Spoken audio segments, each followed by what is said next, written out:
The ongoing conflict between Israel and Iran represents one of the most dangerous rivalries in the Middle East, with tensions that have escalated from proxy warfare to direct military confrontations. To understand how these two nations went from allies to arch-enemies, and why their conflict threatens to engulf the entire region, we must examine decades of complex history, shifting alliances, and the dramatic transformation brought by Iran's 1979 Islamic Revolution. Many people are surprised to learn that Israel and Iran were once close allies. Iran was actually the second Muslim-majority country to recognize Israel after Turkey in 1950. Under the rule of Shah Mohammad Reza Pahlavi, who governed Iran from 1941 to 1979, the two nations enjoyed robust diplomatic, economic, and military cooperation. This relationship was built on mutual interests. Both countries felt isolated in an Arab-dominated Middle East and shared concerns about Soviet expansion and Arab nationalism. The partnership between Iran and Israel was extensive. Israel purchased Iranian oil, crucial for a nation under Arab boycott. Iranian Jews enjoyed protection and prosperity, with a Jewish agency office operating in Tehran since 1942. The two nations collaborated on major infrastructure projects, with Israeli construction firms like Solel Boneh undertaking significant developments in Iran. Military and intelligence cooperation flourished, with Israel's Mossad helping train Iran's Savak intelligence service.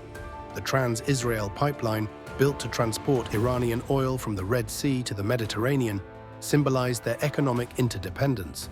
This alliance was part of Israel's periphery doctrine, conceived by its first Prime Minister, David Ben-Gurion.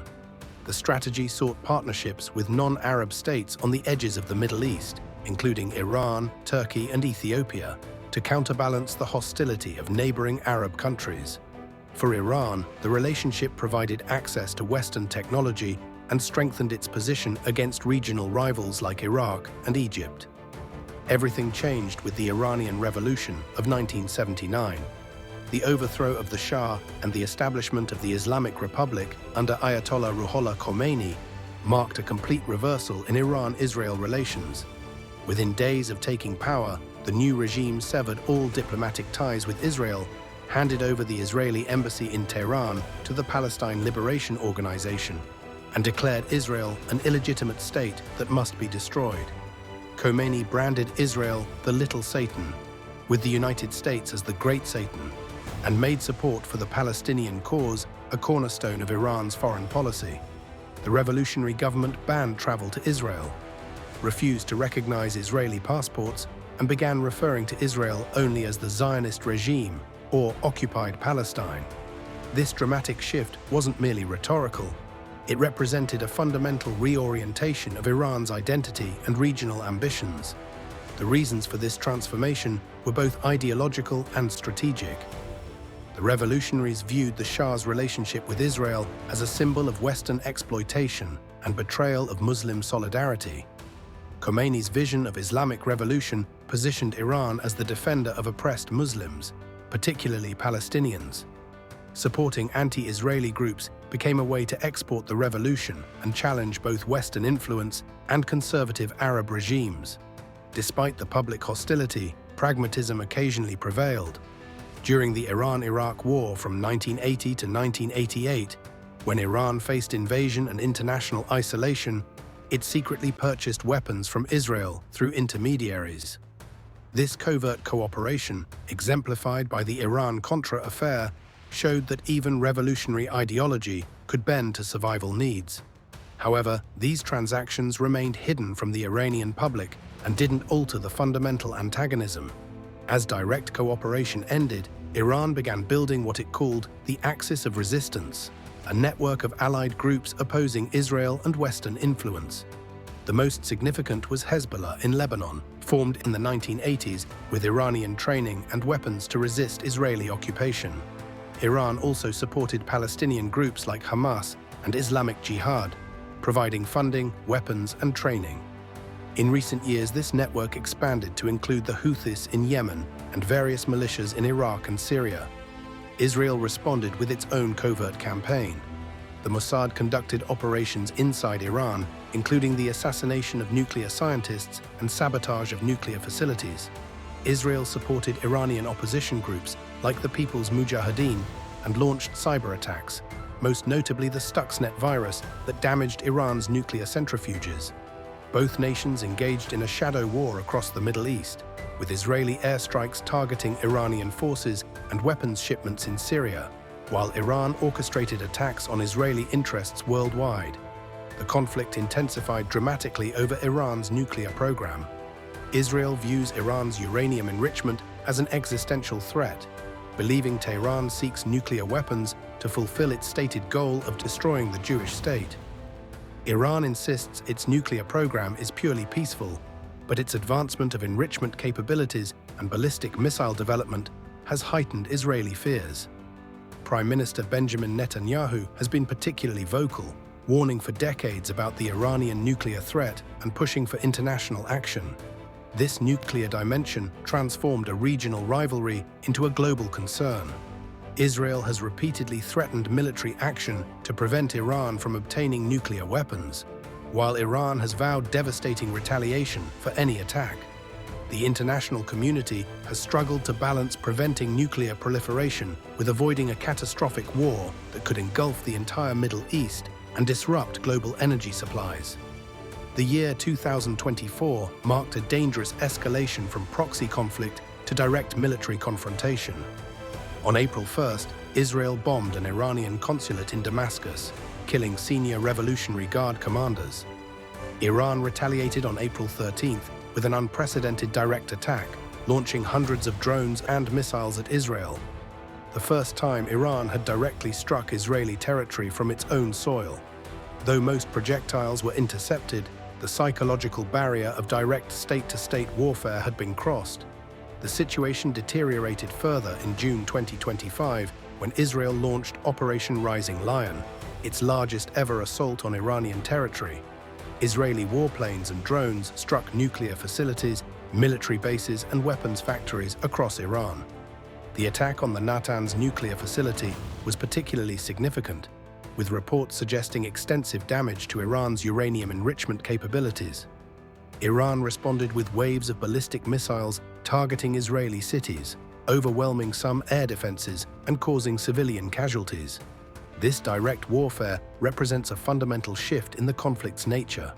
For decades, both sides had carefully avoided open war, understanding its potentially catastrophic consequences. The breakdown of this restraint reflects multiple factors: Israel's determination to prevent Iran from approaching nuclear weapons capability, Iran's growing confidence in its missile arsenal, and the weakening of traditional deterrence mechanisms. The escalation has extracted a terrible human toll. Iranian authorities report over 200 killed in Israeli strikes, including both military personnel and civilians. Israeli casualties, while lower, include families killed in their homes by Iranian missiles that penetrated air defenses. Beyond the immediate deaths, millions live in fear, Israelis rushing to bomb shelters when sirens wail. Iranians hearing explosions in their cities for the first time in decades. The conflict's ripple effects extend throughout the region.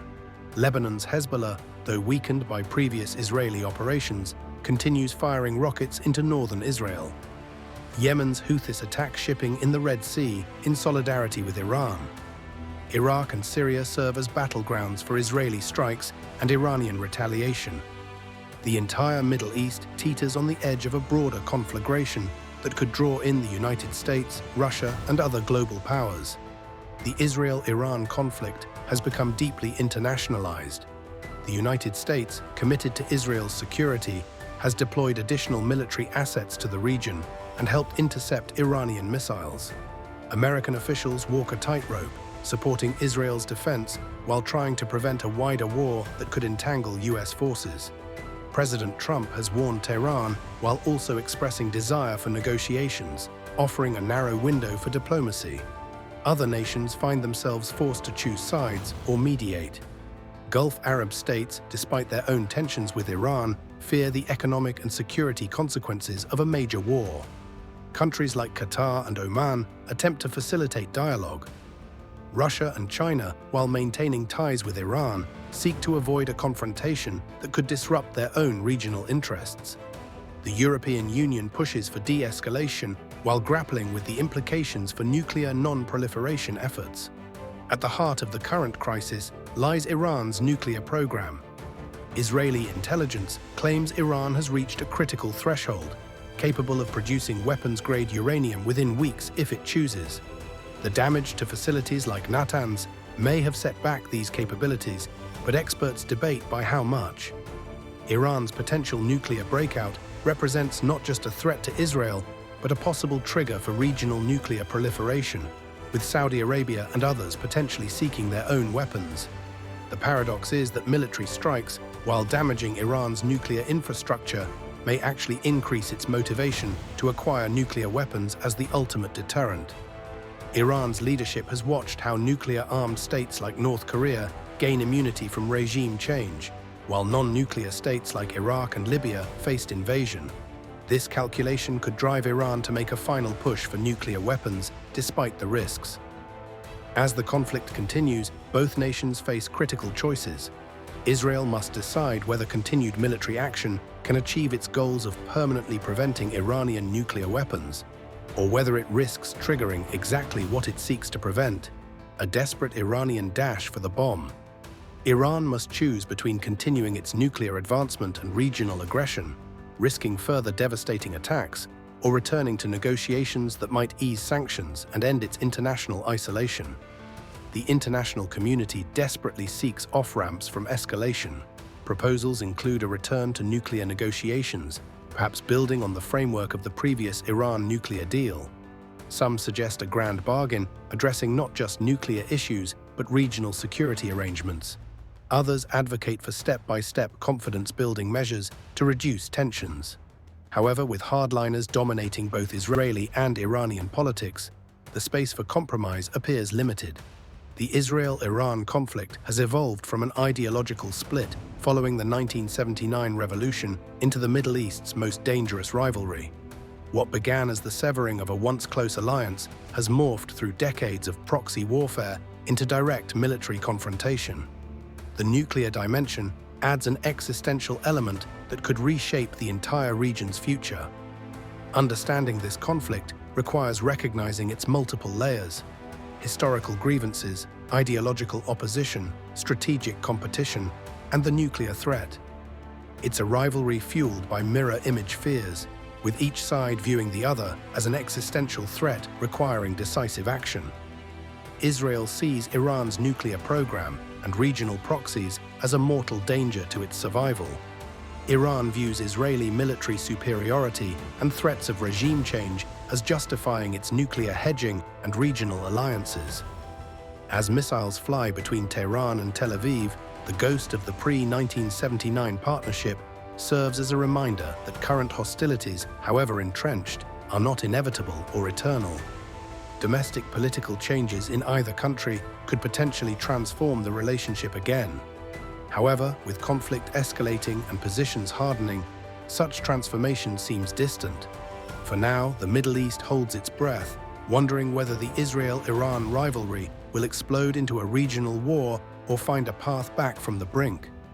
The stakes could not be higher. A full-scale war between Israel and Iran would likely draw in the United States and potentially other global powers, disrupt energy supplies, trigger massive refugee flows, and could even raise the specter of nuclear weapons use. Alternatively, successful diplomacy could not only prevent catastrophe, but potentially open the door to broader regional stability. As history has shown repeatedly in the Middle East, the choices made in moments of crisis can reshape the region for generations to come.